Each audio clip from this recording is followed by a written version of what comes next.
अस्सलामुअलैकुम वरहमतुल्लाहि वबरकातुहू। मैं नूर मोहम्मद अली ख़ान इंडिया वेस्ट बंगाल कलकत्ता साइड से बोल रहा हूँ। आप लोग मुझे कुछ भी सवाल पूछ सकते हैं। हमारा देश का संबंध है, हमारा इस्लाम धर्म का संबंध है, हमारा लाइफ में जो जो प्रॉब्लम होता है उस प्रॉब्लम को कैसे हैंडल करना है, उस प्रॉब्लम का कैसे सल्यूशन करना है, उस प्रॉब्लम का संबंध है। आप लोग मुझे कुछ भी सवाल करते हैं। और भाई साहब, जिन लोगों ने ये वीडियो देख रहे हैं सब लोग को मैं रिक्वेस्ट करूँगा, इस वीडियो को ज़्यादा से ज़्यादा शेयर करो। इस यूट्यूब चैनल का नाम है इस्लामिक चैनल 78622। तो इस चैनल को सब्सक्राइब करो। और अगर आप लोगों का अंदर कुछ सवाल है तो उस सवाल को आप लोग पूछ सकते हो। मैं उस सवाल को लेके बाद में वीडियो बनाऊंगा। तो मेरा रिक्वेस्ट है आप लोगों से, इस वीडियो को आप लोग पूरा देखना, सही से देखना। और कैसे मैं कोई भी सवाल पूछेगा तो कैसे जवाब दे रहा हूँ, अगर इस जवाब में कुछ सुधार करना चाहिए आप लोग भी मुझे बता सकते हैं। तो मैं एक मोटिवेशनल स्पीकर भी हूँ। तो बोलिए भाई साहब, शमशाद भाई, आपका क्या सवाल है? कुछ भी सवाल कर। सवाल ये है कि हमारा इंडिया आगे कैसे बढ़ेगा, हमको क्या करना चाहिए। अच्छा, हमारा शमशाद भाई का सवाल ये है, हमारा जो देश, हमारा जो कंट्री कैसे आगे बढ़ेगा, कैसे वर्ल्ड नंबर 1 बनेगा। तो ये बहुत अच्छा सवाल किया, बहुत बढ़िया सवाल किया। क्योंकि हर एक, मुझे लगता है हर एक देशवासियों को ऐसा सोचना चाहिए, इस मेंटालिटी से सोचना चाहिए, इस मेंटालिटी से कुछ ना कुछ अच्छा सोचना चाहिए। अगर अच्छा सोचोगे तभी तुम हमारा समाज के लिए, हमारा देश के लिए आगे कुछ कर पाओगे। तो चलिए हम अब इस सवाल का जवाब दूंगा। जो हमारा देश इंडिया कैसे वर्ल्ड नंबर 1 बनेगा, ये बहुत अच्छा सवाल किया।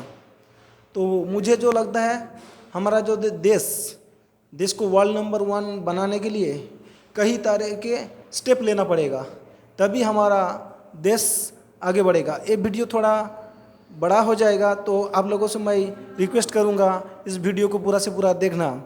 क्या मैं इस वीडियो में सही आंसर दे पाया हूँ या नहीं पाया हूँ, आप लोग इस वीडियो को देख के मुझे कमेंट करके बताना। और इस चैनल को सब्सक्राइब करना। और आप लोगों का अंदर भी कुछ सवाल रहेगा इस टाइप का तो मुझे ज़रूर पूछना। इंशाल्लाह हम कोशिश करेंगे आप लोगों का सवाल को भी जवाब देने का। तो मैं जो बोलूँगा, सबसे पहले नंबर 1 इसमें आता है हमारा देशवासियों को नंबर 1 आदर्श शिक्षा देना। आदर्श शिक्षा देना, आदर्श शिक्षा देना किसको बोलते हैं? आदर्श एजुकेशन, मोरल एजुकेशन या आदर्श एजुकेशन।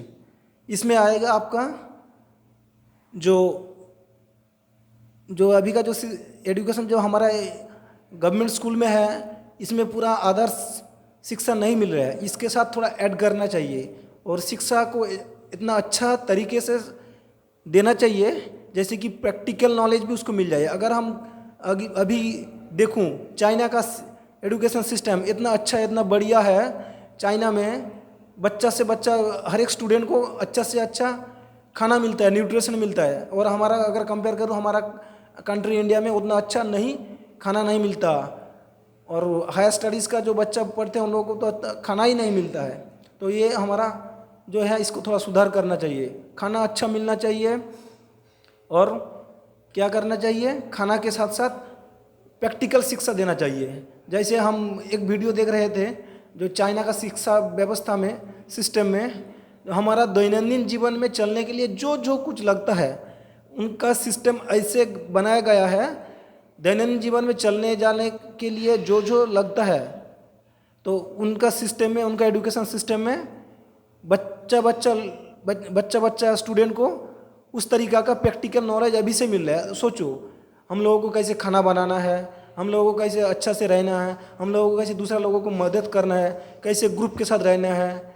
हर एक एजुकेशन उन लोगों को मिलता है। कितना अच्छा का जब इस तरीके का स्टूडेंट, इस तरीके का जब थोड़ा एज में बड़ा होगा, जब वो उनका कंट्री के ऊपर लीडरशिप में बनेंगे, या तो पॉलिटिक्स पावर में हो या तो बड़ा बड़ा जो जिम्मेदारी पद होता है उसमें जब वो भूमिका निभाएंगे, कितना अच्छा निभाएंगे, क्योंकि बचपन से उन लोगों को ऐसे शिक्षा दिया गया है किस सिचुएशन में क्या करना चाहिए।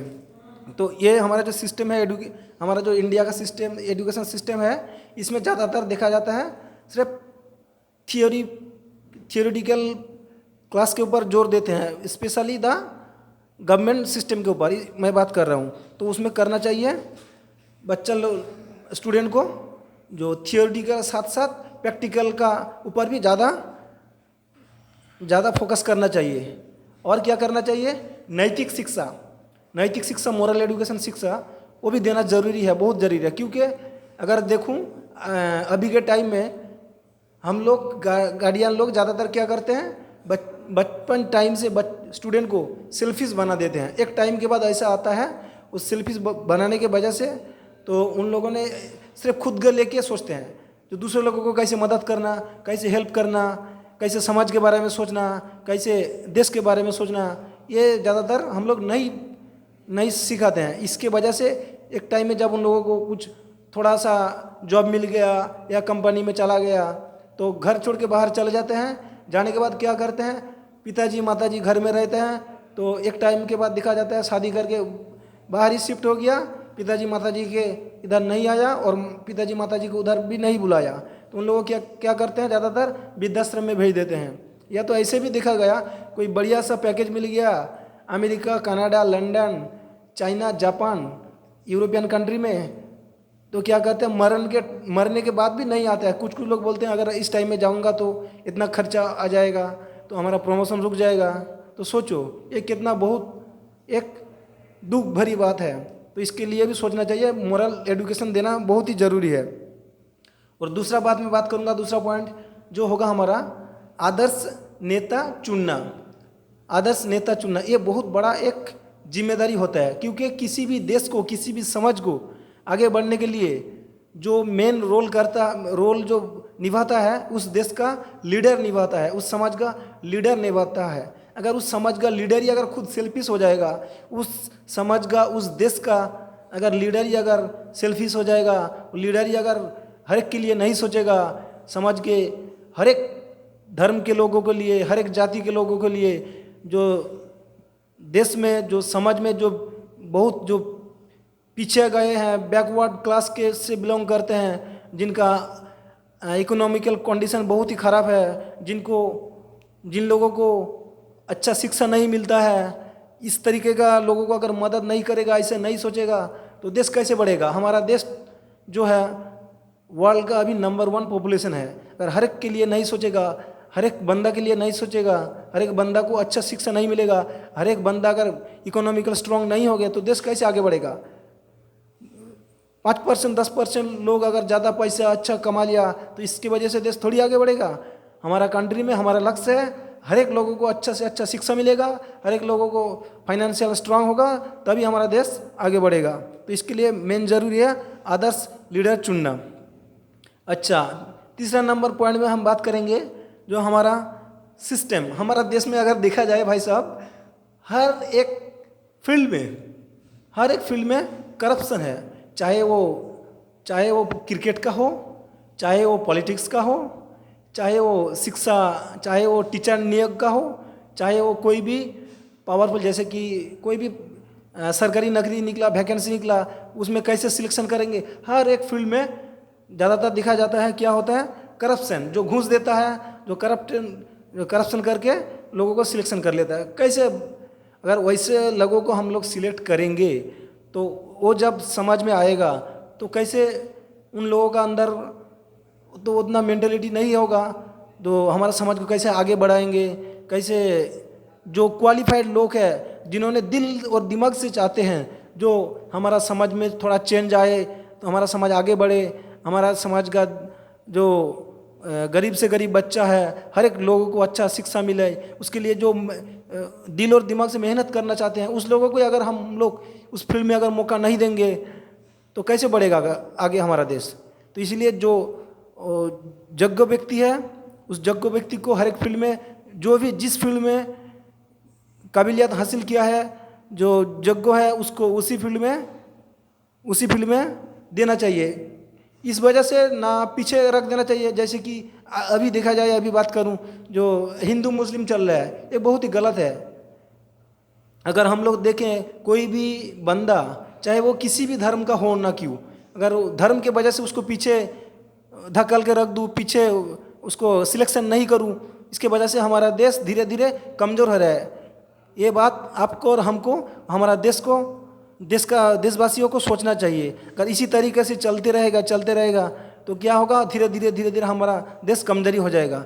अगर इसी बात को हम कंपेयर करूँ अमेरिका में, चाइना में, तो वो लोग क्या करते हैं, हमारा देश का जो अच्छा स्टूडेंट है, जो काबिलियत हासिल किया है, वो लोग नहीं देखता कौन सा कंट्री से बिलोंग करते हैं, कौन से धर्म से बिलोंग करते हैं। वो लोग देखता है जो इसी फील्ड में इस बंदा को अच्छा से अच्छा नॉलेज आता है, ये इसी फील्ड में ये बंदा महारत हासिल किया है, इसी फील्ड में ये प्रॉब्लम का सल्यूशन निकल पाता है, तो उसी बंदा को वो सिलेक्ट कर लेते हैं। इसकी वजह से आज अमेरिका, चाइना, जापान आगे बढ़ रहा है। तो इस बात को हमको और आपको और हमारा देशवासियों को सोचना चाहिए। अच्छा, तीसरा पॉइंट में हम बात करेंगे जो रिसर्च सेंटर, गवेषणागार। जो गवेषणागार में अभी अगर देखा जाए हर एक फील्ड में हमारा देशवासियों को हम रिक्वेस्ट करेंगे गवेषणा के ऊपर ज़्यादा से ज़्यादा फोकस करना चाहिए। अगर तुम लोग क्रिएटिव सोचोगे, कुछ नया चीज़ बनाओगे, तभी तो हमारा देश आगे बढ़ेगा ना। जिस भी अगर अभी का टाइम में देखा जाए, अमेरिका क्यों इतना ज़्यादा पावरफुल है, चाइना क्यों पावरफुल है, क्योंकि अमेरिका और चाइना का जो रिसर्च सेंटर है, उन लोगों ने क्या करते हैं, तो हर एक प्रॉब्लम के ऊपर गवेषणा करते हैं और उस प्रॉब्लम का सल्यूशन को ढूंढ लेके आते हैं और कुछ भी चीज़ बनाते हैं। चाइना के स्पेशलिस्ट, चाइना के बारे में बात करूं तो मल्टीपल काम में उसको यूज़ करते हैं और कम से कम खर्च में बनाते हैं और कोशिश करते हैं जो उस चीज़ को कैसे इको फ्रेंडली बनाया जाए, इस तरीके का सोचना है, तभी हमारा देश आगे बढ़ेगा। अच्छा, 5 नंबर पॉइंट में हम बात करेंगे जो हमारा देश का जो नौजवान, मैं अभी बात करूं क्योंकि हमारा देश का नौजवान जो है अभी वर्ल्ड का नंबर 1 है। इस नौजवान को अगर हम सही से एडुकेशन दे पाएंगे, सही से गाइड कर पाएंगे, सही से रोजगार दे पाएंगे, तब हमारा देश आगे बढ़ेगा, या तो फिर उसका उल्टा भी हो सकता है। अगर ये नौजवान अगर बेकार रह जाएगा, वो अगर अच्छा से अच्छा नॉलेज नहीं मिलेगा, अच्छा से अच्छा कुछ उन लोगों ने जो काम में अगर नहीं कर पाएगा, ऐसे बेकार में घूरेंगे, तो धीरे धीरे क्या होगा, एक हमारा देश इकोनॉमिकली जो बहुत पीछे आ जाएगा। इसके लिए क्या करना चाहिए, इसके लिए करना चाहिए हमारा देश का नौजवान को लीडरशिप क्वालिटी एडुकेशन देना चाहिए। इस तरीके का एडुकेशन देना चाहिए जो प्रॉब्लम रिलेटेड, जैसे कि कुछ भी प्रॉब्लम हो, हमारा नौजवान उस प्रॉब्लम का कैसे सल्यूशन कर सकते हैं, इसको लिए सोचते हैं और उस प्रॉब्लम का सल्यूशन को भी ढूंढ के लेके आते हैं। इस तरीके का हमारा नौजवान को शिक्षा देना चाहिए। और साथ में अभी अगर बात करूं मैं, जो गोटा वर्ल्ड में अभी आप देखोगे, सोचोगे वर्ल्ड के बारे में, जो हमारा वर्ल्ड अभी की बहुत ही हर एक कंट्री के साथ एक थर्ड वर्ल्ड वॉर का तरफ जा रहा है। अगर देखा जाए हमारा कंट्री का आबादी सबसे ज़्यादा है, अगर हमारा स्पेशली द यंग जनरेशन, अगर मैं सोचता हूँ हमारा कंट्री का यंग जनरेशन जो है, जिन लोगों का 16 से 25 साल का अंदर एज है, इन लोगों को कम से कम 1 साल का भी अच्छा सैनिक ट्रेनिंग मिल जाता, कमांडो जैसा ट्रेनिंग मिल जाता, तो हम लोग अगर कभी भी किसी भी कंट्री के साथ आपातकालीन सिचुएशन हो, तो उस टाइम में हमारा नौजवान एक सेना के जैसा काम कर सकते हैं। ये बात सोचना चाहिए आप लोगों को, हम लोगों को, उस और सरकार को भी सोचना चाहिए। क्योंकि मुझे लगता है अगर इस नौजवानों को अच्छा से अच्छा ट्रेनिंग देंगे कमांडो के जैसा, तो आपातकालीन सिचुएशन में हम लोग उसको एक सेना के जैसा यूज़ कर सकते हैं। इसके वजह से दूसरा जो कंट्री है, हमारे कंट्री के बारे में गलत एक बार सोचने से पहले 100 बार सोचेंगे। जो इंडिया में इतना ज़्यादा पॉपुलेशन है और इंडिया के हर एक लोग, हर एक यंग जनरेशन को बढ़िया ट्रेनिंग मिला है, सेना का ट्रेनिंग मिला है। इसके वजह से हमारा कंट्री के बारे में गलत सोचने से पहले कई सौ, तो हमारा नौजवान को बढ़िया ट्रेनिंग देना चाहिए। ट्रेनिंग के साथ साथ मुझे लगता है हमारा नौजवान को अच्छा ट्रेनिंग देकर अच्छा अच्छा जिम्मेदारी जो पद होता है, पावरफुल जो पद होता है, जैसे कि आईपीएस, आईएएस, आईएफएस और एमएलए, एमपी, इस तरीके का पद में अगर ज़्यादा से ज़्यादा नौजवानों को ले आएंगे आगे, तो इन लोग, मुझे लगता है, मेरा ये सोच है, जो इन नौजवान हमारा देश को वर्ल्ड नंबर 1 बनाने में बहुत बड़ा जिम्मेदारी रोल प्ले करेंगे। क्योंकि नौजवान का दिल में ये होता है, जो हमारा देश को आगे बढ़ाने के लिए वो कुछ भी स्टेप ले सकते हैं, डरते नहीं हैं, घबराते नहीं हैं, उनका दिल में एक अलग जोश काम करता है, अलग अलग तरीके के सोचते हैं। और इस तरीके में हम कंपेयर करें जो ज़्यादा उम्र के लोगों को, तो उन लोगों का, सब लोग ऐसे नहीं होते हैं, लेकिन ज़्यादातर ऐसे होते हैं जो हम लोगों को तो मिल गया इतना बड़ा पद, जिम्मेदारी मिल गया, तो वो लोग क्या करते हैं, ज़्यादातर जो उनका रिलेटिव, उनका फ्रेंड, इस लोगों को ज़्यादा फैसिलिटी दे देते हैं, उनका कम्युनिटी को। लेकिन नौजवान ऐसे मिलेगा तो उनका माइंड फ्रेश होता है, वो दिल से बहुत चाहते हैं हमारा कंट्री के बारे में, हमारा कंट्री को आगे बढ़ाने में बहुत बड़ा रोल प्ले कर सकते हैं। तो मुझे लगता है हमारा नौजवानों को देश का बड़े बड़ा जिम्मेदारी पद में, पावरफुल पद में लेके आना चाहिए। ये बहुत बड़ा, हमारा देश को आगे बढ़ाने में बहुत बड़ा जिम्मेदारी उन लोग निभाएंगे। अच्छा, 5-6 नंबर पॉइंट में हम बात करेंगे ऐप्स के जरिए हमारा प्रॉब्लम का सल्यूशन करना। क्योंकि अभी का जो टाइम चल रहा है, ये इंटरनेट बेसिस या टेक्निकल बेसिस, एआई बेसिस चल रहा है। तो ऐप्स के जरिए हम लोग अगर कुछ भी प्रॉब्लम को कहीं से भी सॉल्व कर सकते हैं, वो फास्ट सॉल्व कर सकते हैं और फ्री में भी सॉल्व कर सकते हैं। जैसे कि हमारा जो एजुकेशन, हर एक फील्ड का एजुकेशन, हर एक सब्जेक्ट का, हर एक फील्ड का एजुकेशन हम लोग फ्री में दे सकते हैं। मेरा सोच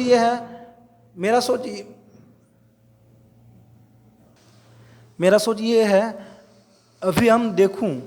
अभी हम देखूं जो हमारा जो एजुकेशन सिस्टम है, क्योंकि गवर्नमेंट एजुकेशन सिस्टम उतना अच्छा नहीं है, और प्राइवेट एजुकेशन सिस्टम जो है वो अच्छा है, लेकिन उसका फीस इतना ज़्यादा है, जो गरीब से गरीब बच्चा उधर फीस के वजह से एफोर्ड नहीं कर सकते हैं। तो इसके लिए क्या करना चाहिए, मुझे लगता है अगर एक एजुकेशन सिस्टम का एक ऐप्स ऐसे बनाऊं जिसमें हर एक फील्ड का नॉलेज अच्छा से अच्छा वीडियो तक मिल जाए और वो फ्री में मिले, और वो ऐप्स हर एक का मोबाइल में रहना, तो हमारा एजुकेशन सिस्टम फ्री में देना चाहिए और हर एक लैंग्वेज में देना चाहिए। क्योंकि हमारा कंट्री इंडिया में हर एक स्टेट में 2-2, 3-3 लैंग्वेज चलता है। तो हर एक स्टेट का एक अलग अलग लैंग्वेज रहता है। जैसे हमारा वेस्ट बंगाल में बंगाली चलता है, जैसे पंजाब स्टेट में पंजाबी चलता है, तो हर एक स्टेट में अलग अलग लैंग्वेज चलता है। तो ये जो ऐप्स बनाना चाहिए हर एक स्टेट का लैंग्वेज में, और हिंदी इंग्लिश तो कंपलसरी रहना चाहिए, उसके साथ साथ हर एक स्टेट का अलग अलग लैंग्वेज में रहना चाहिए। तभी अगर समझ में अगर अच्छा आएगा तभी तो हम लोग आगे बढ़ पाएंगे। अगर समझ में ही नहीं आएगा, लैंग्वेज की वजह से अगर पीछा के चला जाएगा तो कैसे चलेगा। और क्या करना चाहिए, जो फ्री चिकित्सा भी करना चाहिए फ्री में, वो भी ऐप्स के जरिए हो जाएगा। और जो स्पेशली देखा जाए जो वाणिज्यिक एजुकेशन, MBA बोलो, कुछ भी बोलो, ऐसे कि जो बिजनेस में अगर बिजनेस भी अगर फ्री में मिलेगा ऐप्स के जरिए, तो हमारा देश अगर ज़्यादा से ज़्यादा मैन्युफैक्चरिंग करेगा तो बहुत आगे बढ़ेगा। क्योंकि अगर चाइना को देखा जाए, चाइना एक टाइम ऐसा था, चाइना हम लोगों के साथ ही उनका जो GDP सेम था, लेकिन अभी का चाइना बहुत आगे बढ़ गया। क्यों बढ़ गया, कैसे बढ़ गया? क्योंकि वो लोग बिजनेस के जरिए ज़्यादा पैसा कमा लिया। हम लोग बिजनेस पे उतना ध्यान नहीं देते हैं, डरते हैं, घबराते हैं। क्यों घबराते हैं, क्यों डरते हैं? क्योंकि बिजनेस का जो सिस्टम, जो शिक्षा, वो हम लोग इंटरेस्ट नहीं दिखाते हैं, और ज़्यादा बिजनेस का जो शिक्षा लेने में ज़्यादा पैसा लगता है। इसके वजह से गरीब लोग इस फील्ड में नहीं जाना चाहते हैं, रिस्क लेना नहीं चाहते हैं। तो क्या करना चाहिए, मेरा सोच है ये है, अगर एक ऐप्स के जरिए बिजनेस का, हर एक फील्ड का बिजनेस का अच्छा जो वर्ल्ड का जो टॉप बिजनेसमैन है, जो मोटिवेशनल स्पीकर और बिजनेसमैन है, ऐसे लोग इस ऐप्स के जरिए जुड़ेंगे और हर एक लैंग्वेज में उस बिजनेस का एडुकेशन को, सिस्टम को समझाएंगे तो हमारा देश को आगे बढ़ने में कोई रोक ही नहीं सकता है, मुझे ये लगता है। अच्छा, अभी देखा जाए नंबर 7 में हम बात करूँगा कृषि के ऊपर रिसर्च। तो हमारा जो कृषि है, तो कृषि तो ऐसे ही 70% के जैसे लोग हमारा देश में कृषि के ऊपर डिपेंड करते हैं। तो इसमें थोड़ा रिसर्च करना चाहिए। कम खर्चा में जो अभी का टाइम में जो टेक्नोलॉजी सिस्टम आ गया, इस टेक्नोलॉजी को यूज़ करके कम से कम खर्चा में ज़्यादा से ज़्यादा कैसे उत्पादन कर सकते हैं, और कैसे जो इस तरीके का खाद्य उत्पादन करो जो क्वालिटी अच्छा हो और हमारा हेल्थ के लिए अच्छा हो, इसके ऊपर ज़्यादा से ज़्यादा रिसर्च करना चाहिए। क्योंकि हमारा हेल्थ अगर सही रहेगा तो हम आगे बढ़ पाएंगे। हेल्थ ही हमारा वेल्थ है, इसको जानना जरूरी है। अच्छा, नंबर 8 में हम बात करूं,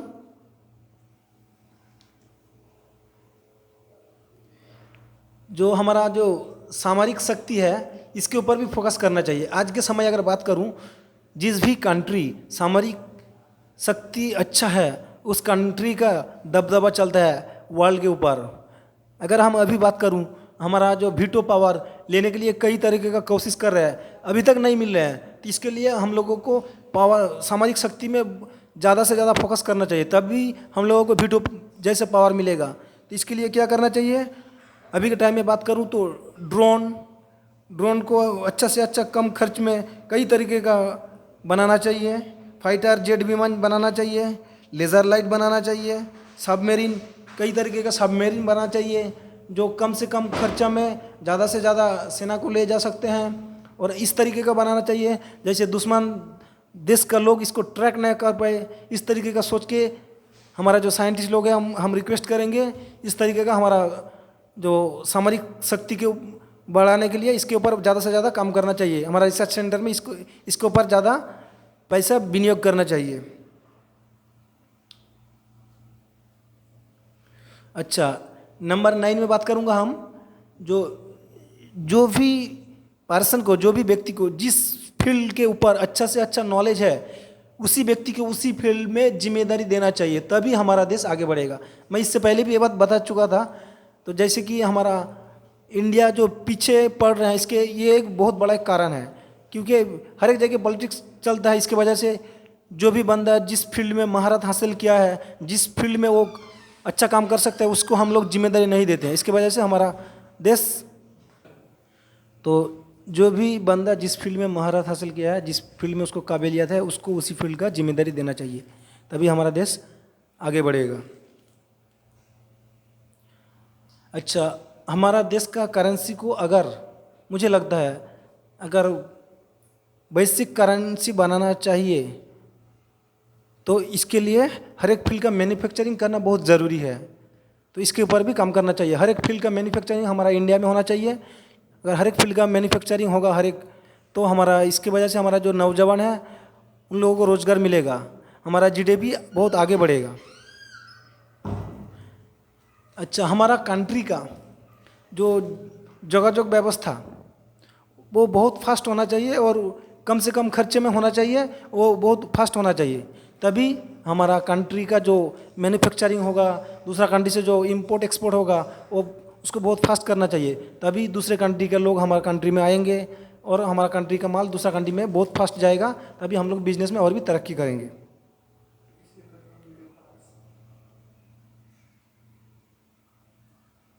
अच्छा, इसके बाद हम बात करेंगे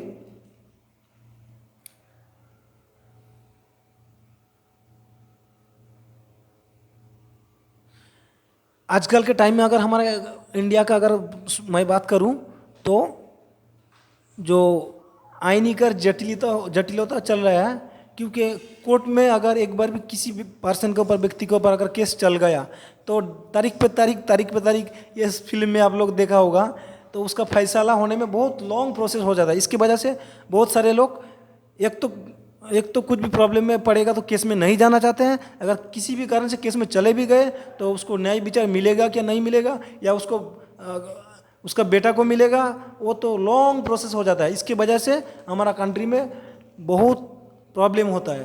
तो मैं बोलूँगा एक ऑनलाइन बेसिस हर एक केस का जल्द से जल्द प्रॉब्लम सल्यूशन का कोशिश करेंगे, इस तरीके का सोचेंगे तो ये पॉसिबल है।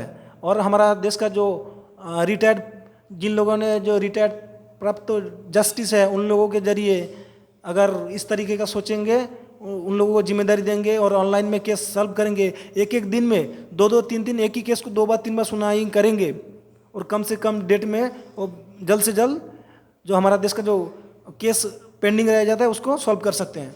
ये भी एक इस तरीके से सोचेंगे तो ये पॉसिबल है और हमारा देश आगे बढ़ेगा। और जिन लोगों को नए विचार नहीं मिलता था उन लोगों को नए विचार मिल जाएगा। और हम लोगों का सोसाइटी में जो करप्शन होता है, जो हमारा समाज जो गलत रास्ते पे जा रहा था, इसकी वजह से हमारा समाज का जो गलत बंदा पर्सन होता है वो गलत करने से सोचेंगे।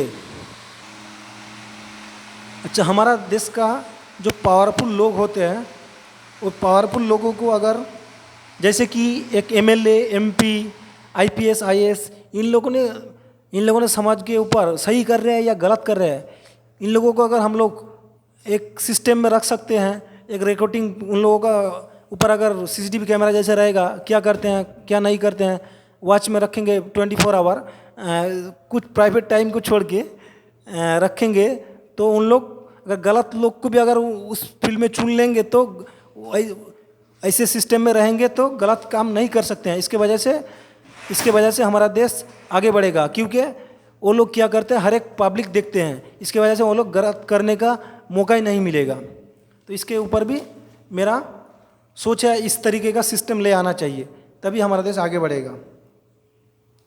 अच्छा, और एक मैं सोचा हूँ, जो डिसीजन कुछ भी अगर डिसीजन हमारा देश में आता है, हमारा कंट्री में आता है, सिर्फ 2-4 गिने चुने लोग ही डिसीजन ले लेते हैं। क्यों भाई? हम पब्लिक लोग नहीं ले सकते हैं? हम लोग नहीं सोचते हैं कि हमारा कंट्री के बारे में? हम लोग नहीं पढ़े हैं क्या? हम लोगों को भी कुछ भी डिसीजन लो, हम लोग भी उसमें डिसीजन में राय दे सकूँ क्या, उस डिसीजन में, उस स्टेप में लेने में और क्या सुधार करना चाहिए। ऐसा एक ऐप्स बनाओ, सिस्टम बनाओ। कुछ भी अगर लॉन्च करने जा रहे हो, जैसे कि अभी के टाइम में देखूँ, एनआरसी से शुरू करके, एसआईआर से शुरू करके जो नया रूल्स लागू करते हो, तो हम लोग पब्लिक लोग को कुछ भी करने से पहले उसको अच्छा से अच्छा समझाओ।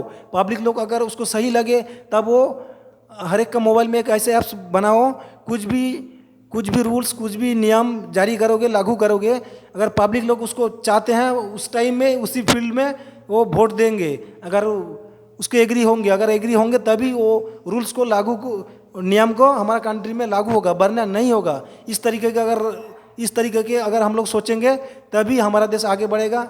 इसके वजह से हमारा देश में कोई भी बड़ा जो अभी के टाइम में देखूं, जो बड़ा से बड़ा जो बहुत बड़ा प्रॉब्लम होता है, तो इसके वजह से अगर इस तरीके का सिस्टम रखेंगे नहीं होगा। इसके वजह से हमारा देश बहुत आगे बढ़ेगा और हर एक देश के हर एक लोग जागरूक होंगे, सोचेंगे, और हर एक लोगों का अंदर देश का प्रति और एक अच्छा से अच्छा जिम्मेदारी आ जाएगा।